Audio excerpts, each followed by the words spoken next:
ಜೋರಾಗಿ ಚಪ್ಪಾಳೆಯನ್ನು ತಟ್ಟುವುದರ ಮುಖಾಂತರ ತಾವೂ ಸಹ ಸನ್ಮಾನ್ಯ ಮುಖ್ಯಮಂತ್ರಿಗಳನ್ನ ಈ ವೇದಿಕೆಗೆ ಸ್ವಾಗತಿಸಬೇಕೆಂದು ತಮ್ಮಲ್ಲಿ ವಿನಂತಿ ಮಾಡಿಕೊಳ್ಳುತ್ತೇನೆ.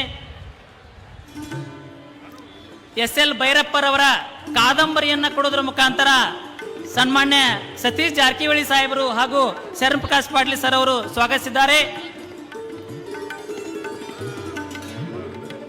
ಜೋರಾಗಿ ಚಪ್ಪಾಳೆಯನ್ನು ತಟ್ಟುವುದರ ಮುಖಾಂತರ ತಾವೂ ಸಹ ಸನ್ಮಾನ್ಯ ಮುಖ್ಯಮಂತ್ರಿಗಳನ್ನ ಈ ವೇದಿಕೆಗೆ ಸ್ವಾಗತಿಸಬೇಕೆಂದು ತಮ್ಮಲ್ಲಿ ವಿನಂತಿ ಮಾಡಿಕೊಳ್ಳುತ್ತೇನೆ. ಎಸ್.ಎಲ್. ಭೈರಪ್ಪರವರ ಕಾದಂಬರಿಯನ್ನು ಕೊಡುವುದರ ಮುಖಾಂತರ ಸನ್ಮಾನ್ಯ ಸತೀಶ್ ಜಾರಕಿಹೊಳಿ ಸಾಹೇಬರು ಹಾಗೂ ಶರಣ್ ಪ್ರಕಾಶ್ ಪಾಟೀಲ್ ಸರ್ ಅವರು ಸ್ವಾಗತಿಸಿದ್ದಾರೆ. ಧನ್ಯವಾದಗಳು ಸರ್.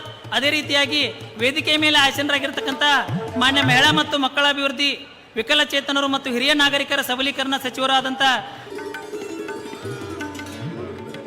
ಜೋರಾಗಿ ಚಪ್ಪಾಳೆಯನ್ನು ತಟ್ಟುವುದರ ಮುಖಾಂತರ ತಾವೂ ಸಹ ಸನ್ಮಾನ್ಯ ಮುಖ್ಯಮಂತ್ರಿಗಳನ್ನ ಈ ವೇದಿಕೆಗೆ ಸ್ವಾಗತಿಸಬೇಕೆಂದು ತಮ್ಮಲ್ಲಿ ವಿನಂತಿ ಮಾಡಿಕೊಳ್ಳುತ್ತೇನೆ.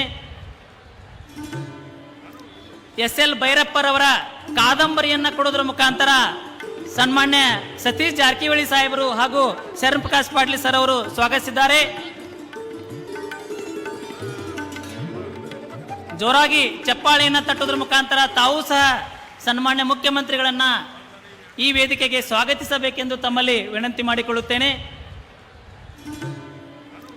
ಎಸ್.ಎಲ್. ಭೈರಪ್ಪರವರ ಕಾದಂಬರಿಯನ್ನು ಕೊಡುವುದರ ಮುಖಾಂತರ ಸನ್ಮಾನ್ಯ ಸತೀಶ್ ಜಾರಕಿಹೊಳಿ ಸಾಹೇಬರು ಹಾಗೂ ಶರಣ್ ಪ್ರಕಾಶ್ ಪಾಟೀಲ್ ಸರ್ ಅವರು ಸ್ವಾಗತಿಸಿದ್ದಾರೆ. ಧನ್ಯವಾದಗಳು ಸರ್. ಅದೇ ರೀತಿಯಾಗಿ ವೇದಿಕೆ ಮೇಲೆ ಆಸೀನರಾಗಿರ್ತಕ್ಕಂಥ ಮಾನ್ಯ ಮಹಿಳಾ ಮತ್ತು ಮಕ್ಕಳ ಅಭಿವೃದ್ಧಿ, ವಿಕಲಚೇತನರು ಮತ್ತು ಹಿರಿಯ ನಾಗರಿಕರ ಸಬಲೀಕರಣ ಸಚಿವರಾದಂಥ